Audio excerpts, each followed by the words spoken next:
வாழ்க வையகம் வாழ்க வளத்துடன் உலகெங்கும் இருக்கும் நமது யூடியூப் குடும்பத்தினருக்கு டாக்டர் டிவைன் தினேஷன் அன்பான வணக்கங்கள்.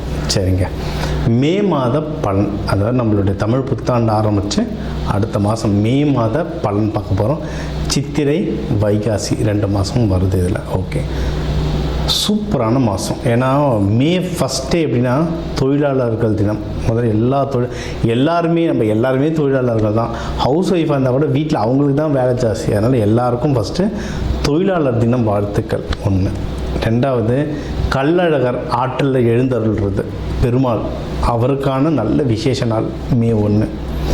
மே 30, 31 நம்ம தமிழ் கடவுள் முருகனுடைய வைகாசி விசாகம், சரியான பவர்ஃபுல் டே, பீக் பவர். முருகர்லாம் அந்த டைமில் அவர் பிறந்ததே என்னென்னா விசாக நட்சத்திரம், பீக் பவரில் இருப்பார். ஸோ இந்த மாதம் ஆரம்பிக்கிறதுலேருந்து முடிகிற வரைக்கும் பயங்கரமான ஃபெஸ்டிவல் தான், புனிதமான மாதம். சரி, இந்த புனிதமான மாதத்தில் நமக்கு எப்படி இருக்குது, நம்மளுடைய ரெகுலரான லைஃப் எப்படி இருக்குது, எந்தெந்த விஷயம்னா நம்மளுக்கு சாதகமாக இருக்குது, அதில் ஜெயிக்கலாம், எந்தெந்த விஷயத்துலலாம் நான் கொஞ்சம் உஷாராக இருக்கணும் அதை பார்ப்போம்.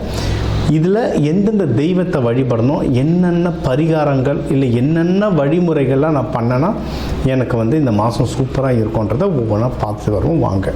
ரிஷபராசி ரிஷப லக்னம் எப்படி இருக்குங்க? சூப்பராக இருக்குங்க டைம். ஏன்னா உங்களில் தான் சூரியன் புதன் 2 பேருமே இருக்காங்க. அப்படின்னா தெளிவு இருக்கும். ரிஷபத்துக்கு என்ன நடந்துட்டு இருந்ததுன்னா எல்லாமே நல்லாயிருக்கு. ரிஷபத்துக்கு சனி பயிற்சி இல்லை, ராகுகேது பயிற்சி இல்லை, தெளிவாக இருக்குது. என்னென்னா சனி பகவான் 3ஆம் பார்வையாக பார்த்துட்டு இருக்கிறதுனால எல்லாம் டிலே ஆகும், எல்லாம் கிடைக்கும், டிலேவாக கிடைக்கும், அவ்வளோதான் விஷயம். இப்போ சூரியன் புதன் உங்களதில் வர்றதுனால இந்த 15ஆம் தேதினா உங்களுக்கு வந்துடுறதுனால கிளாரிட்டி நல்லா கிடைக்கும். என்ன பண்ணணும், என்ன வேணுன்ற கிளாரிட்டி கிடைக்கும். சரிங்களா? இதிலலாம் கிளாரிட்டி மெயினாக எதில் கிடைக்கும், நீங்கள் எது முயற்சி செய்கிறீங்களோ கிளாரிட்டியாக முயற்சி செய்வீங்க. அதாவது இப்போ வேலைக்கோ திருமணத்துக்கோ பிஸ்னஸ்க்கோ எந்த ஒரு விஷயம் நீங்கள் முயற்சி எடுக்கிறீங்கனாலும் ஸ்கெட்சு போட்டு கரெக்டாக பண்ணுவீங்க, அந்த கிளாரிட்டி இருக்கும். ஒன்று. இன்னொன்று, பணம் நல்லா கையில் நிற்கும். அதை அறிவாக யூஸ் பண்ணணும், அவ்வளோதான். பணம் நல்லாவே கையில் வரும். சரிங்களா? இதிலலாம் யூஸ் பண்ணலாம். யாராவது இப்போ பிஸ்னஸ் தொடங்கணும் அப்படின்னா அதில் யூஸ் பண்ணி பாருங்க. பிஸ்னஸ் நல்லா தொடங்க, ப்ராஃபிட்டில் ரொம்ப கவனமாக இருக்கணும். சரிங்களா? எவ்வளவு வருது, யார் தரணும், எவ்வளவு தரணும். அதை இப்போ இதில் நிறைய பேர் பேங்கிங் செக்டரில் இருப்பீங்க, நிறைய பேர் ஃபேஷன் மீடியா கார்மெண்ட்ஸ் இதிலலாம் இருப்பீங்க. இப்போ இந்த ஸ்கூலுங்களெல்லாம் நிறைய பேர் இந்த துணி ஆர்டர் எடுப்பாங்க. பேங்கிங் செக்டரில் நிறைய பேர் இந்த வெளிநாட்டு கம்பெனிகள்லாம் நிறைய பேர் வேலை செய்வாங்க. நீங்கள் கொஞ்சம் உஷாராக இருக்கணும். இந்த ப்ராஃபிட் விஷயத்தில் முன்னாடியே கொஞ்சம் அட்வான்ஸ் வாங்கி வைக்கிறது, கிரெடிட் வாங்கி வைக்கிறது, இல்லை நீங்கள் பத்திரம் சைன் பண்ணி வச்சுக்கிறதுலாம் பண்ணிட்டீங்கன்னா பிஸ்னஸில் ஜெயிக்க அதிகமான வாய்ப்புகள் இருக்குது. இது ஒன்று. அடுத்து தொழில், வேலை செய்கிற இடத்துல தான் நம்ம ஏற்கனவே பொறுமையானவங்க தான், இன்னும் பொறுமையாக இருக்க நீங்கள் வேலையில் நல்ல முன்னேற்றம் வருவாங்க. வேலையில் சரியான முன்னேற்றம் வரும். உங்களுக்கு போன வருஷமே எனக்கு தெரிஞ்ச நிறைய ரிஷப ராசிக்காரங்களுக்கு புதிய வேலை கிடச்சிது, இருக்கிற வேலையில் ப்ரொமோஷன் கிடச்சிது, மினிமம் ஒரு நல்ல சேலரி ஹைக்காவது கிடச்சிது நிறைய பேருக்கு. யாராவது மிஸ் பண்ணியிருந்தீங்கன்னா இப்போவும் ட்ரை பண்ணுங்கள். இப்போவும் டைம் நல்லா தான் இருக்குது, தாராளமாக பண்ணலாம். அதுவும் நீங்கள் எது பண்ணுறதுன்னு இந்த ஜூனுக்குள்ளே பண்ணிட்டீங்கன்னா, அதுவும் இந்த மாதமே. ஏன்னா இப்போ இந்த மாதம் ப்ரொமோஷன் அப்ரைசல் தர்றதுல இந்த மாதத்தில் மோஸ்ட்லி முடிவு எடுத்து முடிச்சிடுவாங்க. நிறைய இடத்துல அனௌன்ஸே பண்ணிவிடுவாங்க. ப்ரைவேட்டுங்களில் இந்த மாதத்தில் அனௌன்ஸே பண்ணிவிடுவாங்க. ஸோ பேசுங்க, பேசி தான் நம்ம வாங்கணும். இல்லை ரிஷப ராசிக்காரங்க நம்ம ஏற்கனவே பொறுமையானவங்க, இவர் எதுவும் கண்டுக்க மாட்டாருன்னு விட்டுருவாங்க நம்மளை. அதனால் போயிட்டு பேசி டக்குன்னு ப்ரொமோஷனும் நல்ல சேலரி ஹைக்கும் வாங்குங்க.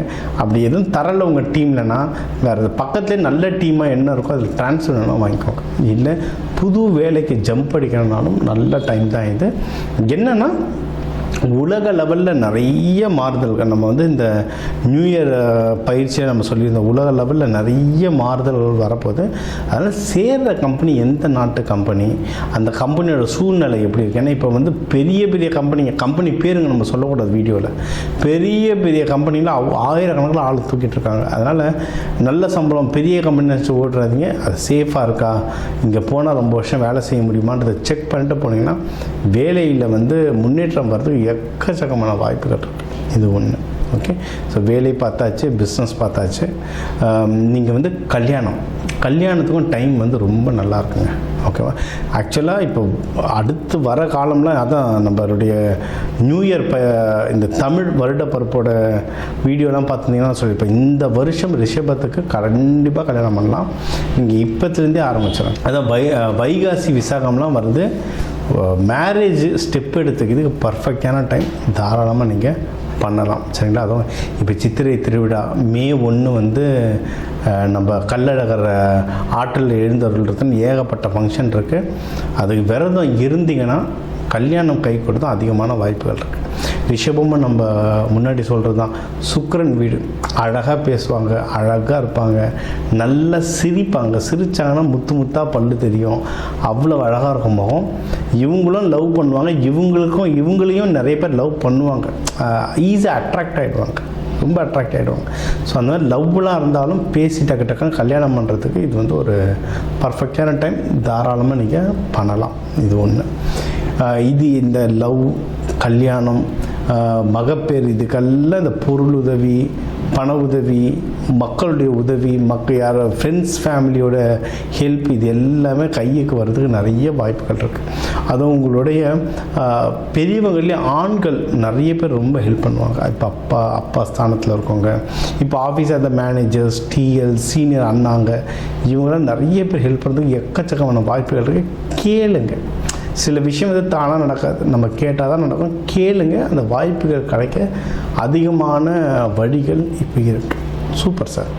வேறு எதில் சார் நான் வந்து ரொம்ப ஜாகிரதையாக இருக்கணும் சார் அப்படின்னா, பணம் போடுற விஷயம். அதாவது பணம் நல்லா கையில் வரும், ஆனால் எதில் போடுறோன்றது முக்கியம். நீங்கள் சில பேர் இது சுக்கிரன் வீடு இருந்தாலும் இந்த ஸ்டாக் மார்க்கெட் அவ்வளோ பிடிக்கும். நான் நேற்று நைட்டு 10:30 மணிக்கெலாம் நடந்துகிட்ருக்கு ஒரு இது. அவங்க வந்து சேட்டு மார்வாடி, ரிஷப லக்னம், ஸ்டாக் மார்க்கெட் ட்ரேடிங் பண்ணுறாங்க. லட்சம் இல்லை, கோடிகளில் பண்ணிகிட்ருக்காங்க. அவ்வளோ பெரிய ப்ரொஃபைல் அவங்க ட்ரேடிங். ஆனால் பயங்கரமான லாஸ் ஓடிக்கிட்டு இருக்கு. அவர் தான் சொல்லி, எனக்கு ட்ரேடிங் தான் சார் ரொம்ப பிடிக்கும், நான் ட்ரேடிங் தான் பண்ணுவேன்ட்டு. ரிஷப லக்னம் இப்போ ட்ரேடிங்க்கெலாம் நேரம் சரியில்லை, பண்ணிங்கன்னா ஒன்றும் லாஸ் ஆகிட்டு தான் இருக்கும். நிறுத்துங்கன்னு நைட்டு நிறுத்த வச்சுது அவங்களுக்கு. சரிங்களா? அதனால் ஒரு காசு இருக்குது போடணுன்னா இது வந்து பெண் வீடு, நிலத்தத்துவமான வீடு. நிலம் வாங்குறதுலாம் ரொம்ப ஆசை இருக்கும். நிலம் வாங்குறது, நகை வாங்குறது, இந்த மாதிரி ஸ்டாண்டர்டாக போங்க. ஸ்டாக் மார்க்கெட் இருந்தால் ஸ்டாண்டர்டான கம்பெனி, ப்ளூ சிப் கம்பெனிஸ்னு சொல்லுவாங்க, மியூச்சுவல் ஃபண்ட், இஎல்எஸ்எஸ், இதெல்லாம் வந்து பொறுமையாக தான் ஏறும், ஆனால் அவ்வளோ சீக்கிரம் விழாது. ஒரு ஸ்டாண்டர்டாக இருக்கும். அந்த மாதிரி ஸ்டாண்டர்டாக போயிட்டிங்கன்னா தப்பிச்சுப்பீங்க. நான் இன்றைக்கி வந்து ஒரு 1000 ரூபா போட்டு வெளியே வரும்போது 10,000 ரூபாவோடு தான் வருவேன் அப்படின்னு போய் உக்காந்திங்கன்னா கம்பெனி பொறுப்பு இருக்காது. அவ்வளோதான் சொல்ல முடியும். அதனால் ட்ரேடிங் பண்ணாதீங்க, ஸ்டாண்டர்டாக இன்வெஸ்ட்மெண்ட் பண்ணுங்கள். இதை ஒழுங்காக பண்ணிங்கனாவே உங்கள் மனசு உடல் ரெண்டுமே சீராகும், வீட்டில் சந்தோஷம் இருக்கும். எனக்கு இப்போ சொன்ன கிளைண்ட்லாம் அவரும் மன உளைச்சலில் போய் வீட்டில் இருக்கவங்களையும் டென்ஷன் பண்ணி ரொம்ப கஷ்டப்பட்டுருக்காரு. ஓகேவா? ஸோ இதை பார்த்துக்கோங்க. இந்த மாதம் பொதுவாக ஜெயிக்கிறதுக்கு ஒரு தெய்வத்தை எனக்கு சொல்லுங்கள் சார் அப்படின்னா, உங்களுக்கு எப்போவுமே லக்ஷ்மி தாயார் தான். லக்ஷ்மி தாயார் வழிபாடு பண்ணுங்கள். பக்கத்தில் எங்கே பெருமாள் கோயில் இருக்கோ போயிட்டு லக்ஷ்மி தாயார் வழிபாடு பண்ணுங்கள். சூப்பராக இருக்கும். இந்த வைகாசி விசாகம்ன்றதுனால முருகர் வள்ளி தெய்வானையோடு சேர்த்து வழிபாடுங்க, ரொம்ப நல்லது. கள்ளழகர் ஆற்றில் எழுந்தருள்றது, அவரை விட அழகு யார் இருக்கா? அவர் தான் அழகே. சரிங்களா? அவரை போய் வழிபடுங்க. லக்ஷ்மி தாயார் அந்த கோவில் எல்லாரும் மதுரைக்கு ஓடுறது கஷ்டம், அது இந்த திருவிழா நேரத்தில் ரொம்ப கஷ்டம். உங்கள் பக்கத்தில் எங்கெங்கே பெருமாள் கோயில் இருக்கோ அங்கே போய்ட்டு வழிபடுங்க. இந்த மாதம் உங்களுக்கு சிறப்பாக அமையும். ஸோ இப்போ வந்து உங்கள் ராசிக்கு வந்து முக்கியமான தகவல் எல்லாமே பார்த்தோம். என்னென்ன ஓவராலாக எப்படி இருக்கும், பணம் எப்படி வரும், கடன் வாங்கலாமா வாங்கக்கூடாதா, வேலையில் முன்னேற்றம் எப்படி இருக்கும், தொழில் முன்னேற்றம் எப்படி இருக்கும், யாருக்கு கல்யாணம் நடக்கும் நடக்காது, என்ன பண்ணால் கல்யாணம் நடக்கும், மகப்பேறு பற்றி, உடல்நிலை, இந்த கோர்ட்டு கேஸு, சண்டை சச்சரவு, எல்லாம் ஒரு வாழ்க்கையில் வர முக்கியமான பிரச்சனைகள், முக்கியமான விஷயங்கள் எல்லாத்தையும் பார்த்துட்டோம். இப்போ நம்ம உலகத்தில் பார்த்திங்கன்னா ஒரு 12 கோடி தமிழர்களாவது இருப்பாங்க. ஒரு ராசி ஒரு கோடின்னு எடுத்தாலும் அவ்வளோ பேருக்கும் நம்ம வந்து பொது பலன் சொல்லியிருக்கோம். கைரேகை மாதிரி ஒவ்வொருத்தருக்கும் அவங்களுடைய சார்ட், ஜோதிடம் வந்து அவங்களுக்கு மாறும். சரிங்களா? இப்போ நம்ம பொது பலன் சொல்லியிருக்கோம். இதில் உங்களுக்கு எது மேட்ச் ஆகுதோ, இல்லைனா உங்களுக்கு வந்து வீட்டில் ஒரு முக்கியமான விஷயம், சார் கல்யாணம் நடக்க போகுது, இல்லை இப்போ நிறைய பேர் இந்த ஐவிக்கு வருவாங்க.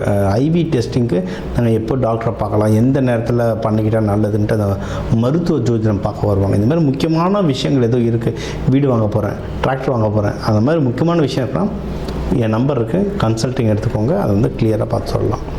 இப்போ இது கூடவே நம்ம வந்து நடுவில் நிறைய ராசிகளுக்கு இப்படி சொன்னோம், தெய்வ வழிபாடும் ஒன்று, கூடவே நம்ம சில தானியங்கள் சொன்னோம். இந்த ராசிக்காரங்க இந்த தானியம் கையில் வச்சுக்கோங்க, அது ஒரு பவர் ஏறும்னு. அதே மாதிரி நம்ம வாழ்க்கையில் வர சில பிரச்சனைகளுக்கு ஏற்ற மாதிரி தானியங்கள் இருக்குது. சரி, நூற்றுக்கணக்கான தானியங்கள் இருக்குங்க. நம்ம வீட்டில் இருக்க சமையல் அறையில் இருக்கிற தானியத்தை எடுத்து ஒழுங்காக யூஸ் பண்ணாலே வாழ்க்கையில் நிறைய பிரச்சனை நம்மளுக்கு சால்வ் ஆகும். சரிங்களா? பண்ண மாட்டோம், அவ்வளோதான் ஒன்று. இப்போ சனி பயிற்சிகளாக நீங்கள் வந்து நல்லெண்ணெய் தேய்ச்சி குளிக்கிறது அவ்வளோ இப்போ நல்லெண்ணெய் தேய்ச்சி குளிக்கிறதுனா ஏதாவது கோவிலுக்கு பஸ் ஏறி போகணுமா, யாருக்காவது ஹோமத்துக்கு காசு கொடுக்கணுமா? இல்லை, வீட்டில் நல்லெண்ணெய் எப்படியும் இருக்கும், எல்லா தமிழர்கள் வீட்லேயும் எப்படியும் நல்லெண்ணெய் இருக்கும். அது தேய்ச்சி குளிக்கிறதுல என்ன ஆக போகுது? இந்த மாதிரி சிம்பிளான பரிகாரங்கள் நிறைய இருக்குது. தேவைப்பட்டவங்க என்னோடய நம்பரை காண்டாக்ட் பண்ணிக்கலாம். ஜோதிடம், வாஸ்து, நியூமராலஜி, மலர் மருத்துவம், இது சம்மந்தமாக எந்த கேள்விகள் இருந்தாலும் தாராளமாக எனக்கு கேட்கலாம். உங்கள் எல்லாருக்குமே இந்த மே மாதம் அந்த மீனாட்சி சுந்தரேஸ்வரர் அருளால் எல்லாமே நல்லபடியாக நடக்க டாக்டர் டிவைன் தினேஷன் அன்பான வணக்கங்கள். வாழ்க வளத்துடன்.